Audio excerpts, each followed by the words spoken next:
Stephen Fry liked darts, but my dad said, no, he really likes darts, he's going to come along. But I just thought it was pie in the sky. But then, next thing I know, I was speaking to my dad on the phone. He said, he's definitely coming along. And he was really excited about it because, well, who wouldn't be? Well, so there I am in a taxi bowling towards Wembley, kind of rubbing my hands together and scarcely daring to breathe. Can this be true? Tweeting away to my then modest 3 million or whatever it was. And they also are excited for me and also saying, "You Jamie Dodger," and all the rest of it. And how bloody lucky you are. And just because you're a celeb, you get to go there and all that. Which is quite understandable. I feel the same. It was weird because the adrenaline rush you get before a show like that really kicks in. The thought of walking out in front of 10,000 people, watching 2 great games of darts and then a final on one night.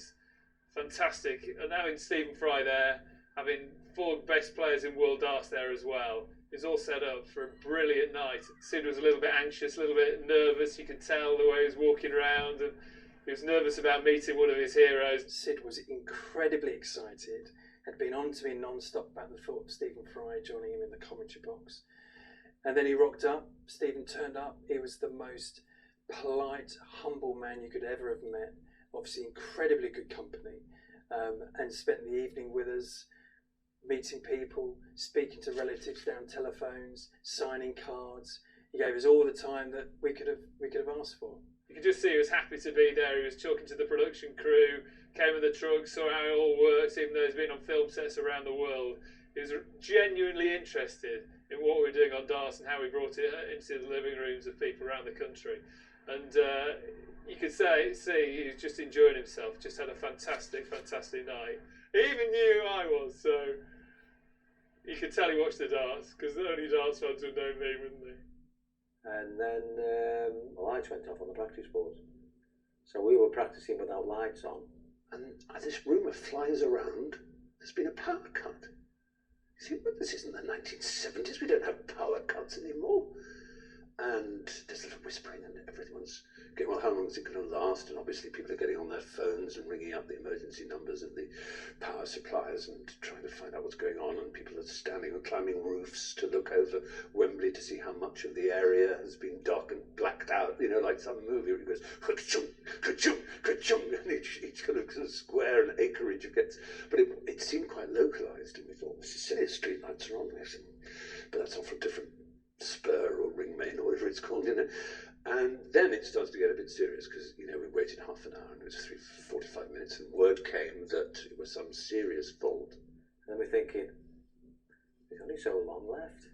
This looks like it's going to be a bit dodgy because all the cameras are down and all the lights are off and obviously it's getting darker outside.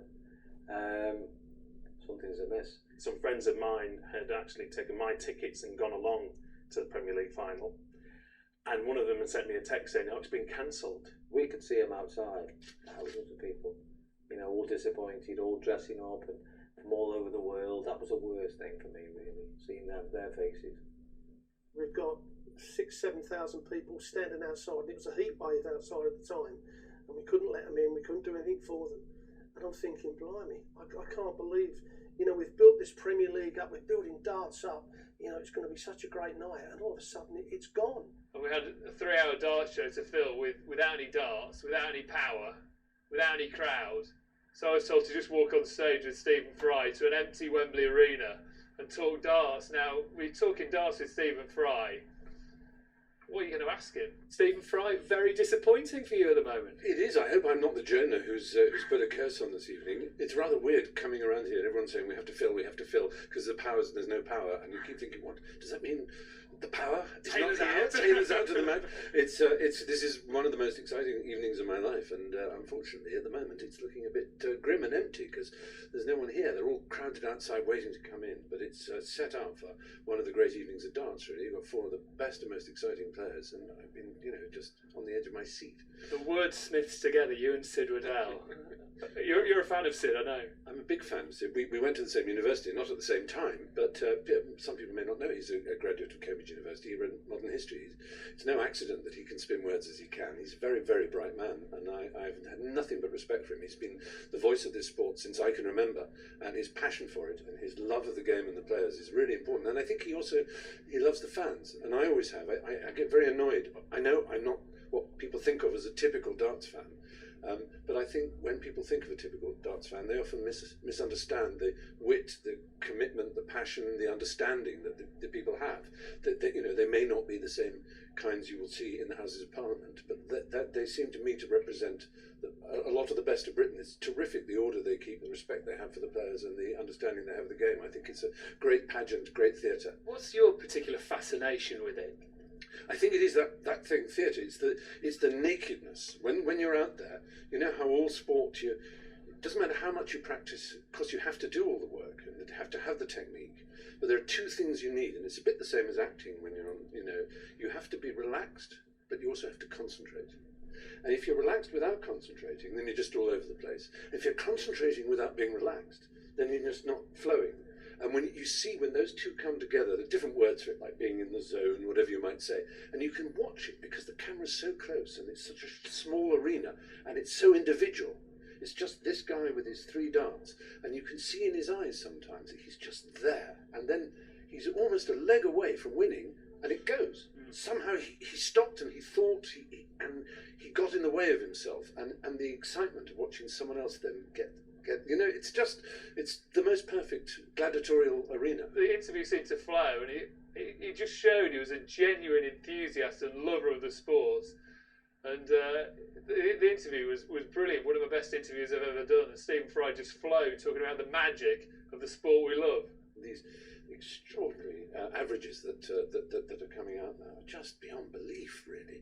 And no matter how much you try, we can all throw one good dart out of 10, but to throw as many as they do, it's phenomenal. I think that's one of the beauties of it, that everyone's had a game of darts down the pub, and you know how hard it is. Yeah, exactly. And also, I mean, how did it evolve, the scoring down from 501? How did that happen? Because it's genius.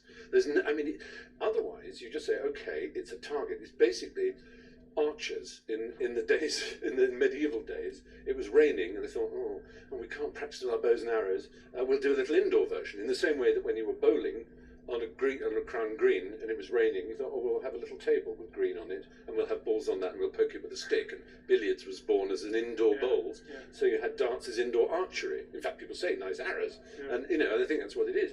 But how did they, instead of just saying, I hit the bullseye, I've got a score of 20,000, how did they think of that brilliant way of coming? Because that's the genius of it, isn't it? It's the absorbing. Absolutely. It's the fact that you could do it in 9 darts. You could come down from 501 as long as you end on a double or a bull, which is an astonishing, and all the mathematics that spins out of that. We've just heard we're off tonight. No darts.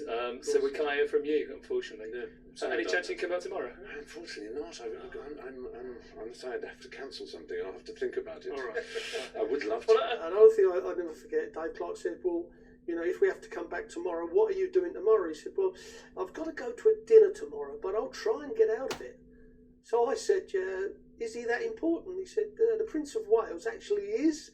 And I spoke to my dad, and he was really quite down about the whole thing, because he thought he was really, really looking forward to commentating with him and having him there. And then, of course, it seemed to be it. It wasn't going to happen. But then, Theatre with Prince Charles, commentating with Sid Riddell. Theatre with Prince Charles, commentating with Sid Riddell. Well, it's no contest, isn't it? Amazingly, I thought I was going to be busy, but I managed basically fiercely to tell my agent that I was not busy that evening. But I didn't let anybody down, but it just involved scrambling a few dates. Luckily, we're checking with Wembley that nothing else was booked in. We're hoping there wasn't a Bon Jovi concert the next night or something. But there was nothing on that night, so we managed to rebook the whole arena. The PDC rebooked the whole arena. And, take 2. It was Wembley Arena, it was Stephen Fry, it was the darts, and then the magic happened.